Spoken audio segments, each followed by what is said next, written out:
In an age when the cities of Islam groaned under the clash of swords and the rivalry of quarrelsome princes, the people dreamed of a warrior who would unite them, the leader, whose heart brimmed with mercy and whose hand wielded the sword of justice. In a humble house in the city of Tikrit, a boy named Yusuf ibn Ayyub was born. The world would one day remember him as Saladin. He was no pampered prince. Instead, he grew up among soldiers, learning horsemanship and the words of the Quran, and nurturing a single dream: to see Jerusalem free once more. Years passed. His mentor and patron, Nuruddin Zengi, died, leaving Syria and Egypt to petty rulers hungry for power. But Saladin was unlike other men of ambition. He was patient and wise, striking only when the time was right. Meanwhile, in the Holy Land, Christian armies held Jerusalem while Muslim powers struggled for control. Saladin's chance came unexpectedly when the ruler of Egypt called for help against a crusader incursion. Leading his forces, Saladin won a stunning victory at the Battle of Albanese in 1164. From that moment, Egypt was his. As he consolidated his rule over Egypt, he set his sights on Syria. With patience, he made alliances and waited for his opportunity. It came when the Zengi dynasty in Syria collapsed in 1174. Marching north, he swiftly retook one city after another, always offering peace deals before drawing his sword. In 3 years, all of Syria was his. Now the entire Muslim East looked to him as the champion of their cause. All except one, the Caliph in Baghdad, who refused to accept Saladin as a great lord. Saladin didn't care. His legitimacy rested in the eyes of the people. By 1180, Saladin had established the Ayyubid dynasty based in Cairo and Damascus, uniting Egypt and Syria under one banner. But his dream encompassed much more than that. His dream was Jerusalem. Meanwhile, the Crusaders were preparing for war. As the Crusader lords squabbled amongst themselves, the common folk suffered. The kingdom of Jerusalem was composed of diverse people: Christians, Muslims, and Jews. While the nobility bickered, Saladin's spies moved among them, gathering intelligence and support. By 1183, when the Franks prepared for war, they found themselves facing a united Muslim force under Saladin. The opening stages of the war went badly for Saladin. The Frankish king, Guy of Lusignan, defeated his brother in battle and forced him to flee. But Saladin was undeterred. He regrouped and struck back. In 1187, he launched a major campaign into Palestine, conquering cities throughout the region. Only Jerusalem itself remained in Frankish hands. So it was that in the spring of 1187, Saladin marched on Jerusalem. The city's garrison numbered around 2,500 troops, mainly foreign mercenaries. Saladin laid siege to the city, but it soon became clear that a frontal assault would be costly. Instead, he decided to starve out the city. His plan was simple: prevent supplies from reaching the city while cutting off its water supply. But the Crusaders had other ideas.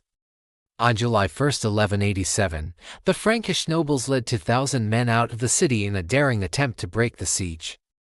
The relief force rode out along the old Roman road towards the Horns of Hadon, where Saladin's army awaited. The two armies met near the village of Tel el-Ajil. It was there that the Battle of Hadon took place. It was a scorching summer's day. The sun beat down on the unprotected necks of the horses as the two armies faced off. Both sides deployed their cavalry. For a time, the battle seemed to go in the Crusaders' favor. Saladin, however, had a trick up his sleeve. He ordered his infantry to let the Crusaders come closer and then suddenly charged forward. This threw the Crusaders into confusion.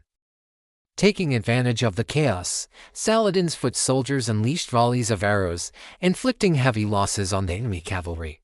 Some Crusaders fell beneath the weight of their own horses as others desperately tried to flee. Seeing the battle turn against them, many Crusaders fell to their knees and begged for mercy. Saladin, however, showed no mercy. He ordered his archers to fire upon them. What followed was carnage. Men and horses were slain. Some drowned in the nearby pools of water, while others were trampled to death. Saladin's men killed some 1,700 Crusaders that day. Among the dead were 4 princes of England, including King Baldwin IV. For Saladin, the battle was a turning point. He now controlled most of Palestine, including Jerusalem. The news of the battle spread like wildfire throughout Europe. At first, people thought it was a rumor. How could the mighty Crusaders have been defeated by a Muslim? Slowly, the grim reality sank in. On October 2, 1187, Saladin entered Jerusalem as a conqueror. Before doing so, however, he sent a message to the city's inhabitants. In it, he promised them protection and allowed them to leave the city unharmed. Those who chose to stay behind were given generous terms, including exemption from paying taxes and freedom to practice their religion. The entry of Saladin into Jerusalem was a far cry from the infamous sack of the city by the First Crusade in 1099. Back then, Christians slaughtered thousands of Jews and Muslims. Women and children were not spared either. That dark chapter of history was not about to repeat itself. Saladin had shown mercy to his enemies, and he wanted to show the world that Islam was not a religion of hate. He proved this by reopening the Church of the Holy Sepulchre for Christian worship and making arrangements for Christian pilgrims to visit the city without harassment. The Muslims, too, were happy to see a just ruler.